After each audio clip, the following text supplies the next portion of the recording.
Bonjour à tous et à toutes. Déjà, un grand merci à tous les orgas d'Agile Montpellier pour tout le travail qu'ils ont fait. Et un grand merci pour leur confiance. C'est ma première keynote, j'ai peur.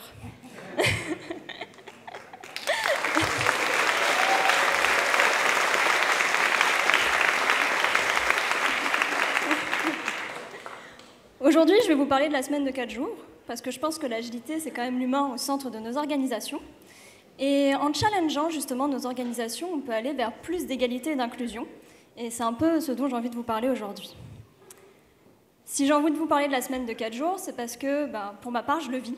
Je suis à la semaine de 4 jours dans une entreprise qui s'appelle IDEM, qui est spécialisée en craft et en engagement salarié. Et ça a amené pas mal de changements dans ma vie. Honnêtement, c'est même devenu un équilibre, un pilier de mon équilibre. Pour 2 raisons. Déjà parce que, je pense comme beaucoup dans la salle, on est passionné par nos métiers. Et j'adore ce que je fais et j'ai plein d'idées. Donc bien sûr, j'ai mes missions, mais je donne aussi des conférences, comme vous pouvez le constater. Et je fais partie des orgas du Club Agile Rhône-Alpes. J'ai aussi une auto-entreprise. Je suis en train de monter un podcast, plein de choses. Et dans tout ça, ça demande du temps. Donc déjà, sur ce point-là, ça me donne un nouvel équilibre. Mais aussi parce que je vis avec une maladie. Je vous en parlerai tout à l'heure. Et la semaine de 4 jours m'a clairement enlevé une épine du pied. Et quand je me suis rendu compte de ça, je me suis dit que si ça m'aidait moi, ça pouvait aider sûrement plein d'autres personnes. Je suis une personne assez engagée, j'essaie autant dans le perso que dans le pro d'amener plus d'égalité et d'inclusion. Et donc c'est là que j'ai fait ces recherches et que je me suis rendu compte que la semaine de 4 jours, c'était un vrai levier pour l'égalité. Et c'est ce que j'ai envie de vous montrer aujourd'hui. Mais cette réflexion, j'ai pas envie de la faire toute seule.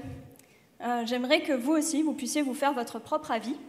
Et pour ça, vous avez dû remarquer, vous avez des post-it derrière vous ou à côté. Ils vont servir, voilà. Donc ils sont dans un ordre précis. Je crois que ça va être le vert en premier. Donc vous avez le vert, le rouge, puis le jaune. Donc normalement, tout le monde a des post-it, soit derrière vous, soit devant. Il faut juste un stylo.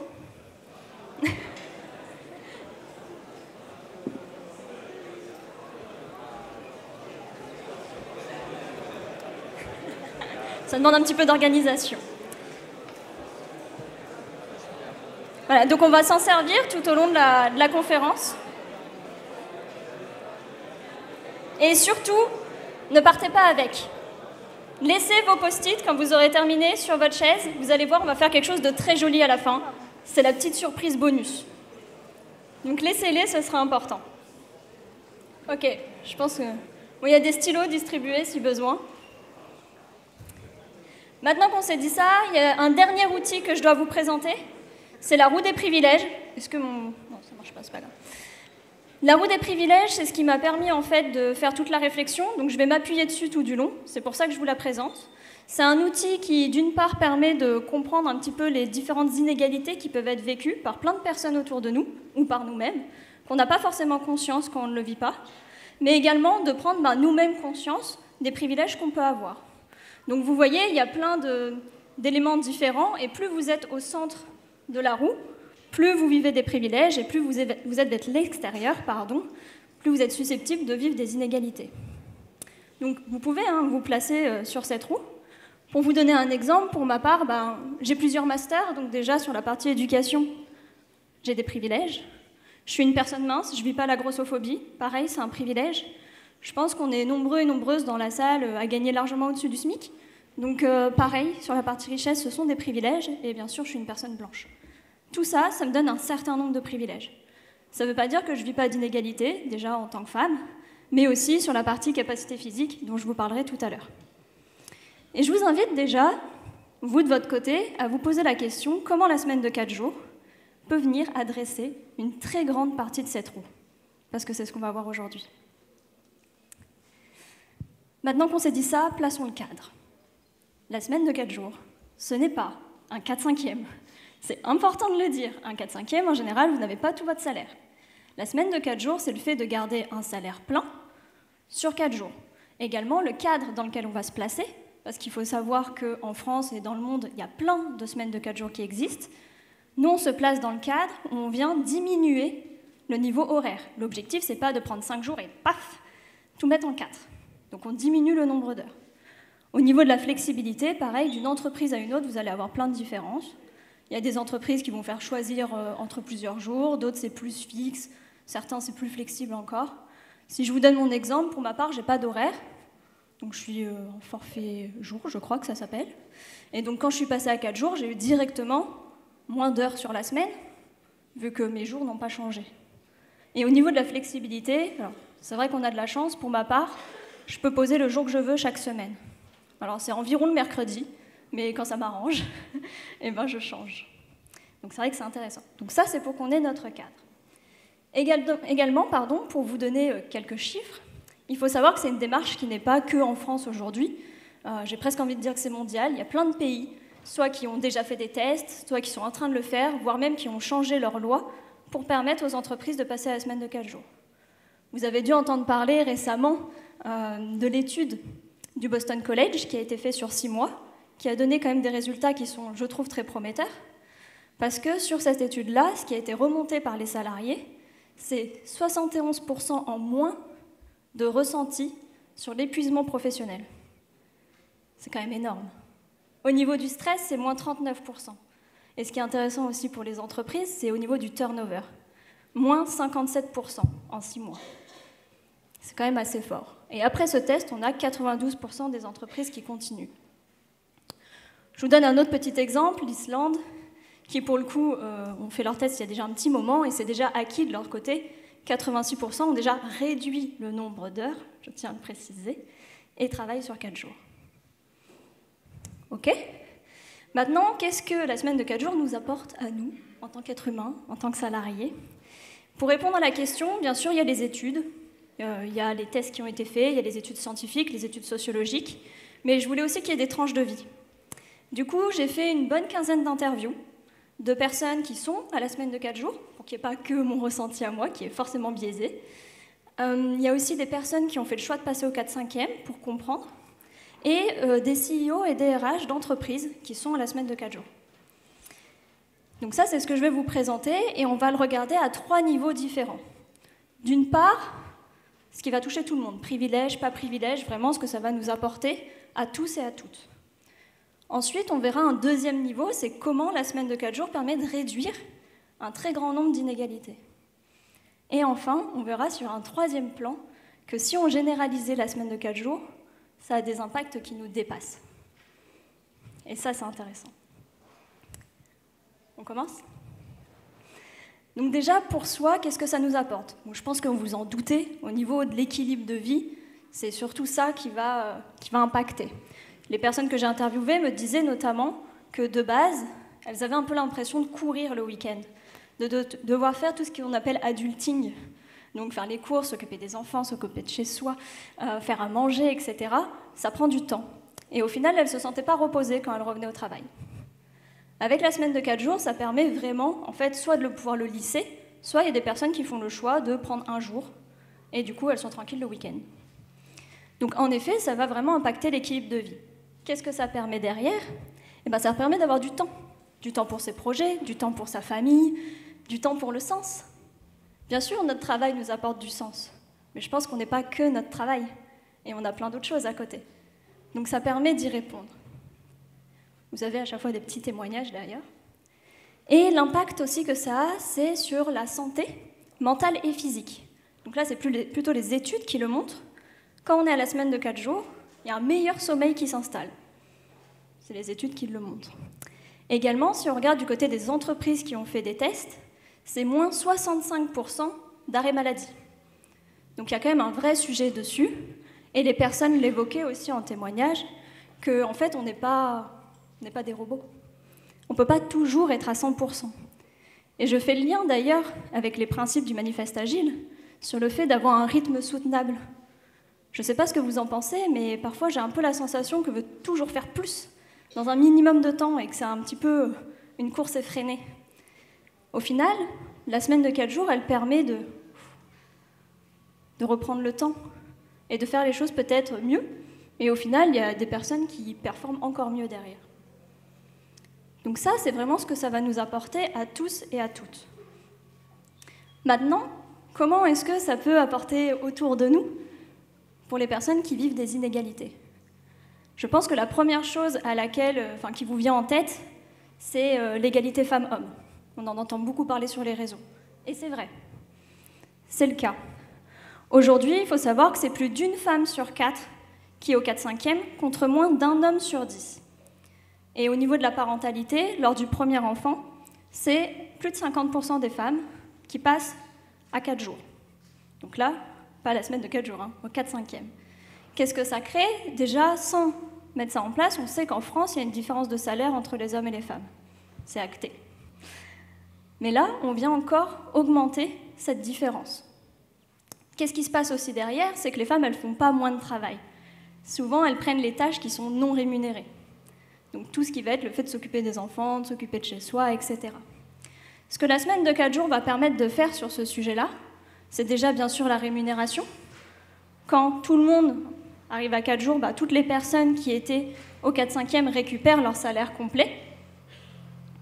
Mais également, ce qui est remarqué, là pour le coup, dans les témoignages et par les CEO et des RH qui sont dans ces entreprises-là, c'est qu'au niveau de la parentalité, ils vont voir beaucoup plus de pères aller chercher leurs enfants, etc. Et dans les témoignages, les personnes qui sont en couple, donc là c'est des couples hétérosexuels, qui évoquent le fait qu'ils ont un meilleur partage des tâches.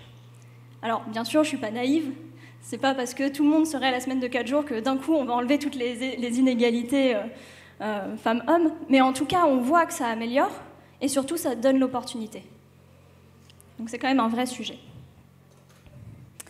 Maintenant on va aller plus loin, et je vais vous poser une question. Vous allez pouvoir lever la main, vous verrez, il y a 3 propositions, ne vous inquiétez pas. J'ai envie de vous poser la question, selon vous, combien de personnes en France sont touchées par une maladie chronique évolutive? Alors, c'est les chiffres de l'assurance maladie, donc ça implique que ça a été détecté, c'est pas rien. Et ce qu'il y a derrière, maladie chronique évolutive, ça veut dire que c'est toutes les maladies qui durent sur plusieurs années, qui évoluent et qui demandent des soins. Il y a plein de types de maladies derrière, il va y avoir tout ce qui est le diabète, des cancers, enfin plein de trucs pas très cool en général, voilà, maladie de Crohn, etc. Tout ça, c'est ce qu'on appelle des maladies chroniques évolutives. Et du coup, je vais vous poser la question, si selon vous, c'est plutôt 16, 20 ou 26% de la population en France qui est touchée par ce type de maladie. Donc je vais les redire un à un et vous pourrez juste lever la main pour avoir à peu près l'idée. Qui pense que c'est plutôt 16% de la population qui est touchée par une maladie chronique évolutive? Personne, ok. Vous n'avez pas le droit de regarder sur Internet, hein. Trichez pas. Qui pense que c'est plutôt 20%? Ok, pas mal. Et 26%? Ah ouais. Ok, ça se tient un petit peu entre 20 et 26. Alors c'est 20% de la population en France, félicitations, qui sont touchés. Et sur les maladies chroniques tout court, c'est 35%. Donc ça veut dire que c'est plus de 20 millions de personnes. C'est quand même énorme, vous en croisez tous les jours au travail. Et à partir de 50 ans, c'est 1 personne sur 2. Donc clairement, ça fait partie de vos collègues de boulot. Et l'assurance maladie estime que pour 1 personne sur 5, c'est un très fort handicap.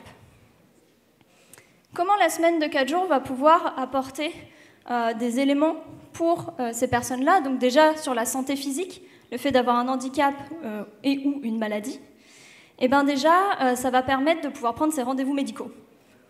Je pense que vous êtes d'accord avec moi pour dire que trouver un spécialiste le week-end, c'est pas facile. Il y a ça, il y a aussi le fait que souvent ce sont des maladies qui sont fatigantes, où on a besoin de se reposer, et parfois qui peuvent être contraignantes sur les trajets, etc.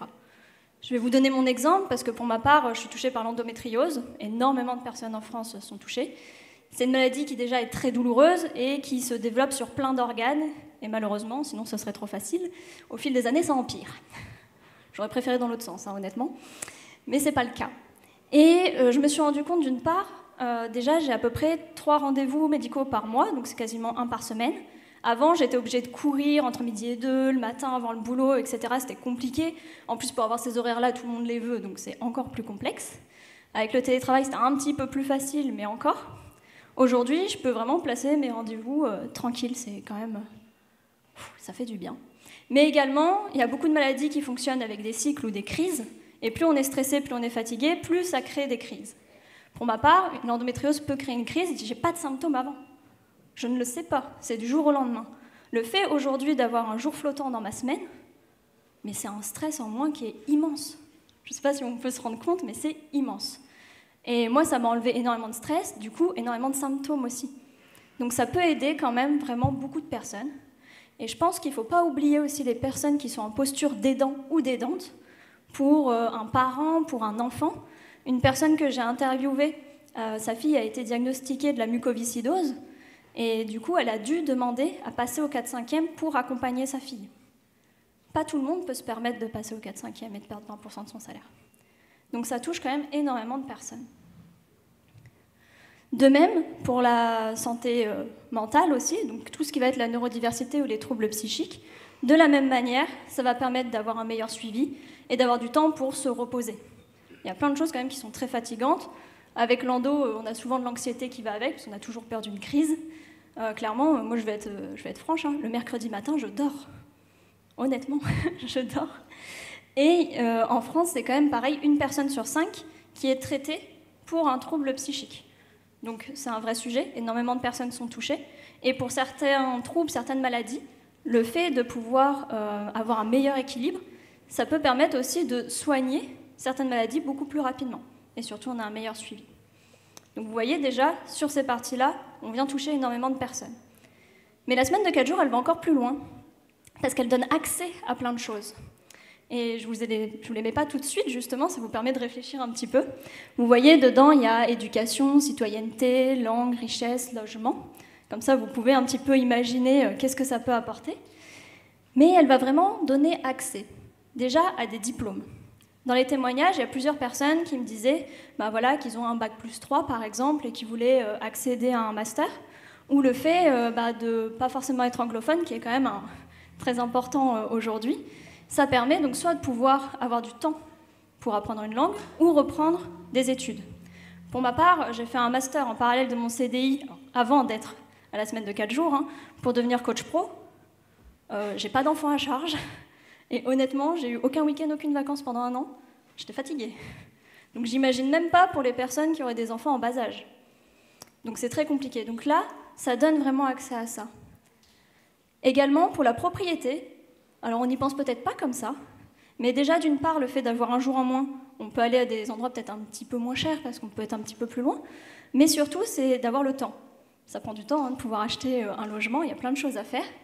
Et c'est une personne que j'ai eue en interview qui me disait, il a reçu le mail, il a pu aller visiter la maison tout de suite l'après-midi, parce que c'était son jour off, donc il y avait un petit peu de chance aussi dedans.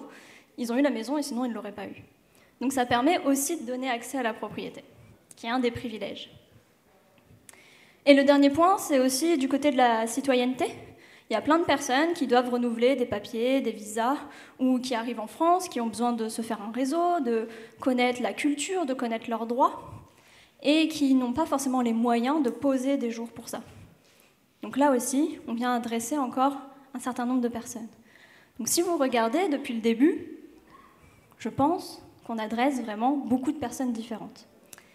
Et j'ai envie de vous poser la question à vous, et vous allez pouvoir utiliser le premier post-it, qui doit être le post-it vert, et d'écrire dessus qu'est-ce que la semaine de 4 jours pourrait vous apporter à vous. Qu'est-ce que ça changerait dans votre vie?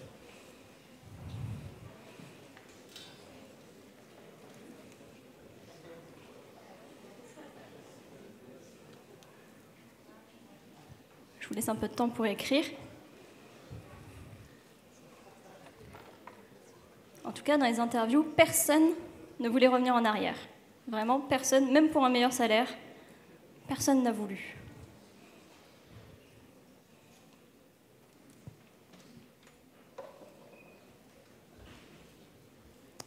Ok, une fois que vous avez fait ça, je vous propose d'échanger votre post-it avec un voisin ou une voisine à côté de vous, derrière vous, juste pour pouvoir lire un autre post-it. Donc je vous laisse faire un petit échange. Mais dans tous les cas, à la fin, laissez bien votre post-it dans la pièce. Je fais juste l'échange. Ok ?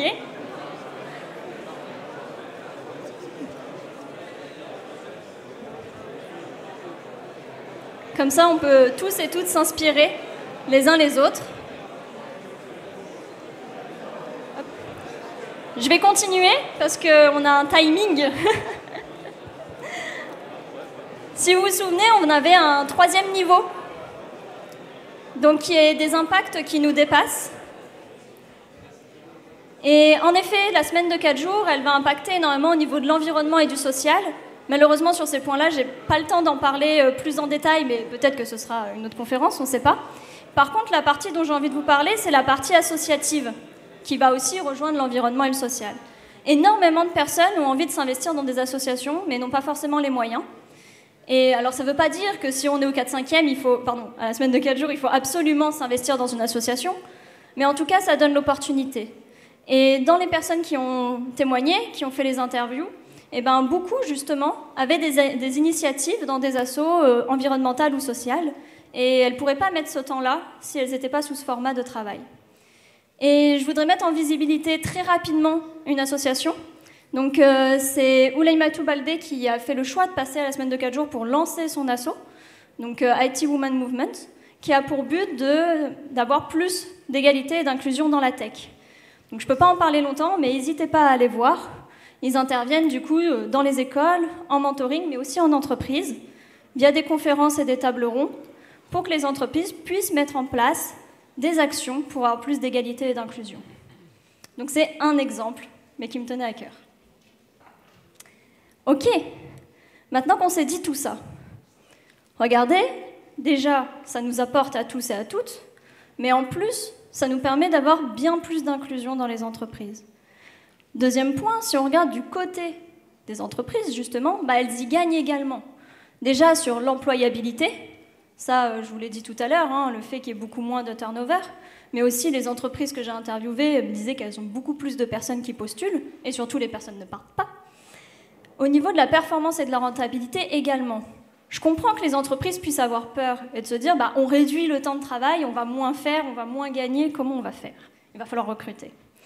Au final, dans les tests qui ont été faits, en moyenne, c'est plus 1,4 de rentabilité pour les entreprises.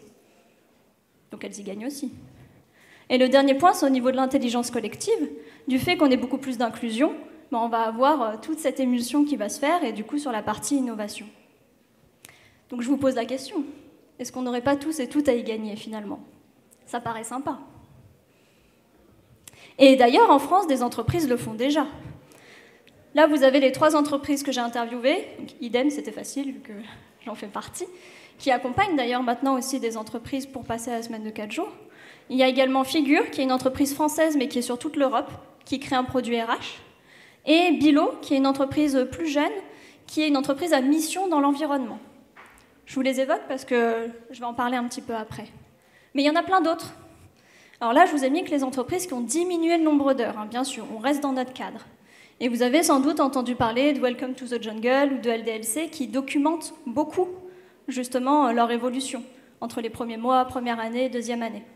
Donc, des entreprises le font et ça fonctionne très bien. Maintenant, vous allez me dire, c'est bien joli tout ça, mais comment on fait? Comment on met en place la semaine de 4 jours?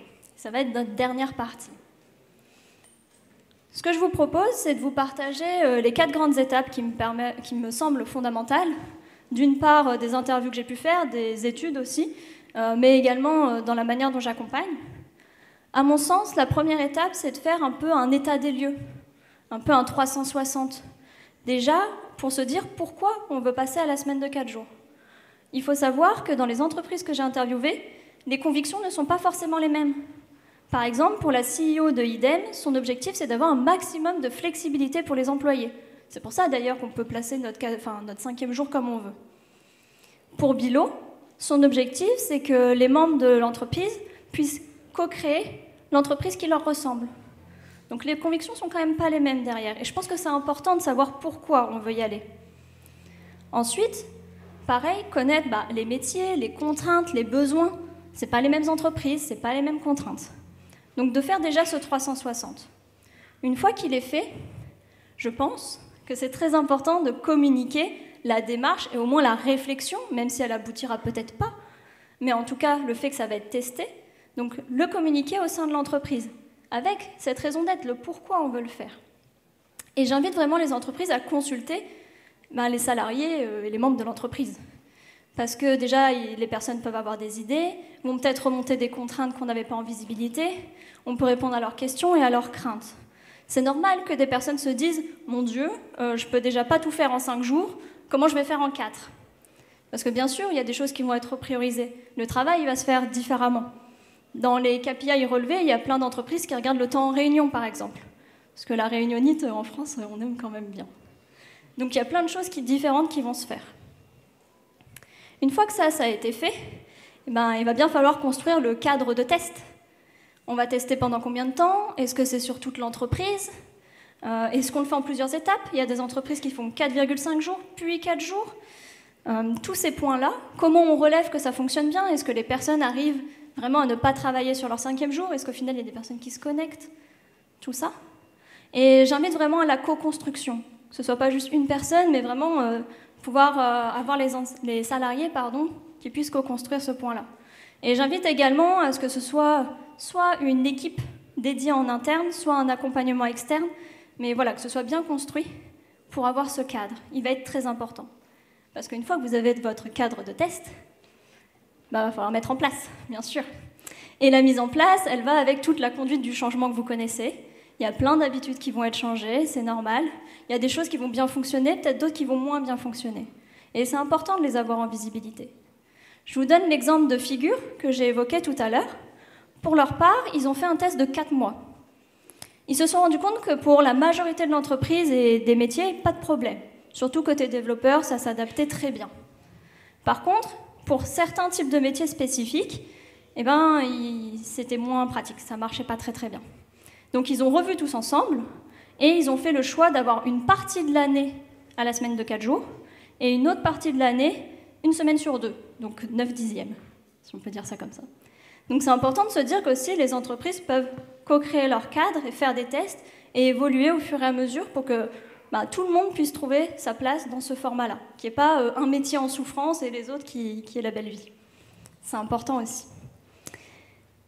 Maintenant, j'ai envie de vous poser une autre question. Donc ce sera sur le 2e post-it qui doit être le rose, normalement.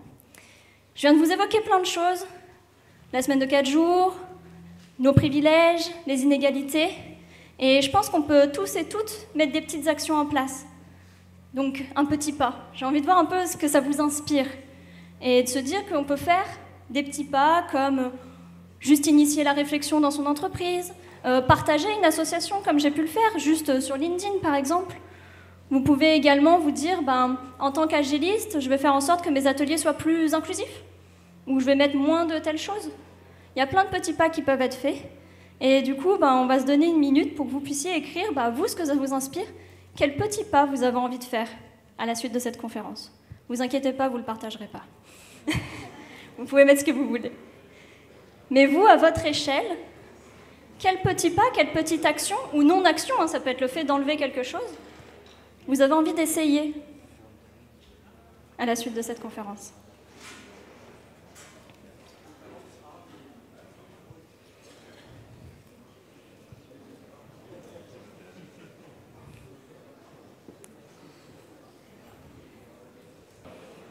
Ok.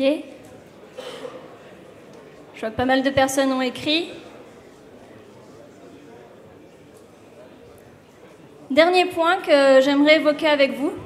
Je pense qu'aujourd'hui, les dirigeants et les dirigeantes qui avaient envie de mettre en place la semaine de 4 jours, ils l'ont fait.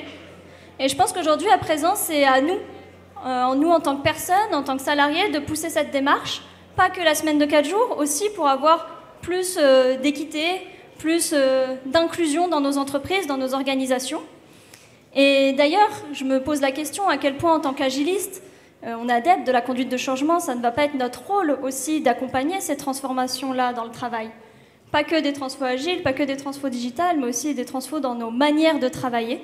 Je pense même que ça fera partie de notre rôle. Et donc, pour conclure, je pense que maintenant, on peut passer à des actions concrètes. Regardez, on est plus de 350 dans la salle aujourd'hui. Vous avez écrit 350 petits pas. Est-ce que vous vous rendez compte à quel point, juste aujourd'hui, à Agile Montpellier, on peut faire avancer des choses? Du coup, je vous invite à garder cette belle énergie pour tous les ateliers et les conférences d'aujourd'hui. Merci.